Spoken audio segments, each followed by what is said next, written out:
Olá, pessoal, tudo bem com vocês? Espero que todos estejam bem. Vamos retomar nossas videoaulas, tá, pessoal? Hoje, com um assunto extremamente importante, é o primeiro contato que vocês vão ter com esse assunto, um assunto que vai se estender muito aí no ensino médio, tá? E o primeiro contato é importantíssimo. Então, fica a dica, assista o vídeo várias vezes, tá?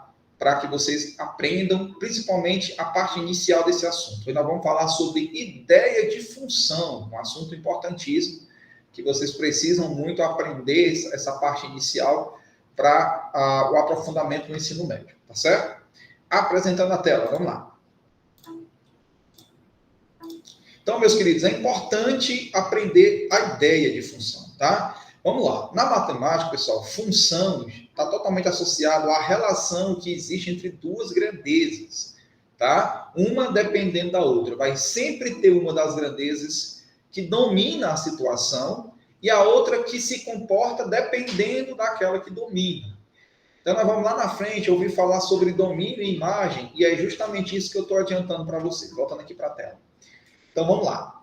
O que é função? É sempre uma relação entre duas grandezas matemáticas em que uma dessas grandezas depende diretamente da outra. Então, grava isso daí, porque nós vamos ver já o exemplo para entender isso aí, ok? Vamos lá. Olha, com bastante frequência, nos deparamos com situação que envolve duas grandezas variáveis. Acompanhe essa primeira. Ó, uma peteca custa R$30.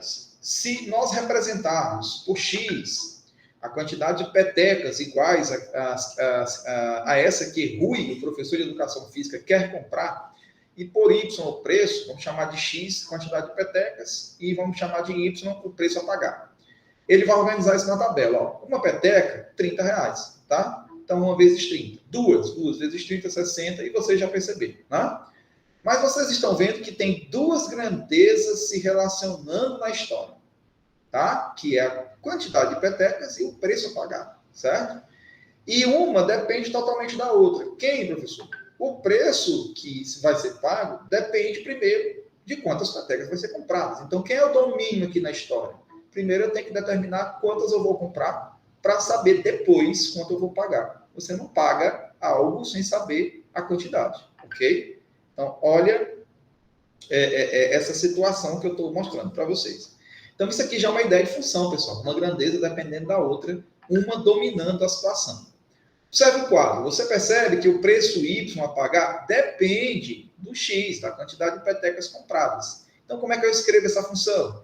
Como o Y depende de X, eu só vou ter o valor de Y, que é o preço a pagar, quando eu determinar quantas petecas eu vou comprar. Então, como é que escreve essa função? Y é igual a 30 vezes X. O que é o 30? É o preço de uma peteca, tá? Que é importantíssimo. Então, essa é a expressão. O X representa a quantidade que a gente vai comprar, que é independente, porque ela que domina. O Y é o preço a pagar, que vai depender da função de quantas eu vou comprar. E todos os valores de X estão associados, né, valores de Y, tá, pessoal? O Y dependente de X. Essa leizinha, essa expressãozinha que eu acabei de mostrar para vocês, é a lei que forma essa função. Nós chamamos de lei de formação, tá, pessoal? E aí eu posso citar vários problemas para vocês. Ó. Quanto o professor vai pagar por 50 petecas? É 50 vezes 30, 1.500. É só substituir aqui 50 no X, que é a quantidade de petecas. Se ele tiver R$780, quantas dessas petecas poderão ser compradas? Vamos jogar na função. Aí eu já tenho o valor, já jogo o valor aqui, ó, 780, igual a 30 vezes X. Vai ficar X igual a 780 dividido por 30. Cada uma, ele comprou 25, 26 petecas. Ele vai poder comprar. Veja que com a lei de formação a gente faz tudo, tá, pessoal? Mais um exemplo que é interessante. Há algum tempo, quando o Márcia ligava o seu computador à rede internacional de computadores de internet... Nossa, aí a sala já é o ar-condicionado? Eu vou dar uma olhada. Ou é um controle?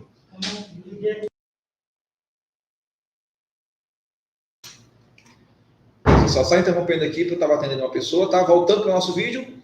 Há algum tempo, quando o Márcia ligava o seu computador à rede internacional de computadores, internet, né, ela pagava mensalidade fixa de R$30. Fixa, tá? E aí tinha 15 centavos por minuto de uso. Então, veja que aqui, na situação problema, o valor que ela vai pagar é fixo e mais 15 centavos por minuto, tá? o valor a ser pago por Márcia no final do mês dependia, então, do tempo que ela usasse a internet. Quem são as grandezas envolvidas, professor? O tempo de acesso e o valor a ser pago. Quem domina a história? O tempo, porque ela só vai saber quanto vai pagar quando ela tiver esse controle de tempo de acesso. Então, mais uma vez, o tempo em acesso domina e o valor a ser pago, ele está sendo dominado, ele depende desse tempo, tá? Mas não esqueça que na função, na expressãozinha que nós vamos chamar de função, tem um valor fixo, tá?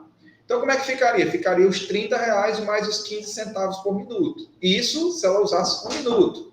Se ela usasse 2 minutos, e assim sucessivamente, tá, pessoal? Ia R$ 30,30, tá bom? Nessa história, a gente acaba criando uma lei de formação, que seria o valor fixo somado com os 15 centavos por minuto. E esse minuto nós vamos chamar de tempo, que a gente vai definir. Então, fica feita a lei de formação. Ó. O valor a ser pago vão ser os R$ 30 fixos, mais 15 vezes o tempo. O que seria o tempo? O tempo em minutos. E aí a gente definiria, como, por exemplo, quanto que ela vai gastar durante um mês, utilizando 10 horas e 20 minutos. Nós transformamos essas 10 horas e 20 minutos, tudo em minuto, ó, 620 minutos, e aí aplicamos na função. O valor fixo, 30, mais 15 centavos por minuto, foram 620 minutos, tudo dá R$ 123. E aí eu vou aplicando. Então, pessoal, a história de domínio e imagem, nós vimos agora há pouco. O domínio vai ser sempre aquele conjunto que domina a situação. No caso aqui da Márcia, né? O domínio foi o tempo de acesso. O domínio a gente sempre chama de letra X, tá? E a imagem, que é aquilo que depende, nós chamamos de imagem, vai ser o valor a ser pago, que aqui a gente chama de Y. Então, sempre na nomenclatura da equação, da função, vai vir assim, o Y primeiro, porque ele depende do valor de X. Primeiro, nós vamos ter que descobrir o valor de X, ou atribuir, para ter esse valor aqui do Y, tá? Ele depende. Então, essa é a ideia de domínio da função, imagem da função. Domínio, aquela grandeza que domina a situação, ok? Imagem, aquela grandeza, que é sempre a letra Y, que vai esperar primeiro o valor de X para se deduzir o seu valor, ok? Nessa história, pessoal, seguindo essa ideia, nós temos uma função afim como ela é escrita, tá? Eu vou passar direto para cá. Toda função afim, ela é escrita nesse formato, tá, pessoal? Sempre aqui colocando o y como imagem igual a 2x mais 20. Veja que o y está dependendo de x. E aqui eu posso escrever uma função do jeito que eu quiser. Ela é uma função do primeiro grau, pessoal, porque aqui o expoente é 1, ó, a gente nem coloca, né? Nós chamamos de função polinomial do primeiro grau na variável x. Aqui alguns formatos, tá? Então, toda função afim, ela é escrita nesse formato. Ax mais b. Ela vai ter pelo menos 2 termos, ou pelo menos um dos termos é obrigatório, que é esse daqui, o 6, que é esse primeiro termo que tem o x, porque o x tem que vir para representar a equação do primeiro grau, tá? Então, veja que tanto o a como o b são números reais, mas o a, que é esse primeiro aqui, tem que existir. Ele nunca pode ser zero. O b pode, o a não pode, certo? Porque é nesse termo aqui que está definida a função do primeiro grau. Aí vocês vão ver alguns exemplos, ó. 3x menos 1, função do primeiro grau. Menos 6x, o b aqui é zero, né? Muito parecido com a equação do segundo grau, mas bem mais reduzido. E assim, alguns exemplos. Então, para ser função afim, tem que ter pelo menos um termo na variável x. O outro não é obrigatório, mas se vier também, tranquilo. E aí, pessoal, nós vamos fazer esse primeiro exercício de hoje só para a gente descobrir, né? Ou reconhecer uma função, aplicando essas grandezas, que uma depende da outra, e começar a escrever a forma de uma função afim, tá? Então, exercício da página 250, questões 1 e 2, vocês vão ver aí no livro mais tarde. E atividade da página 253 também, questões 1 e 2. Ok? Então, fica atento nessa aula inicial sobre função. Essa primeira aula é só noção, vocês conhecerem o significado de uma função. Tá bom? A gente se fala mais tarde. Um grande abraço.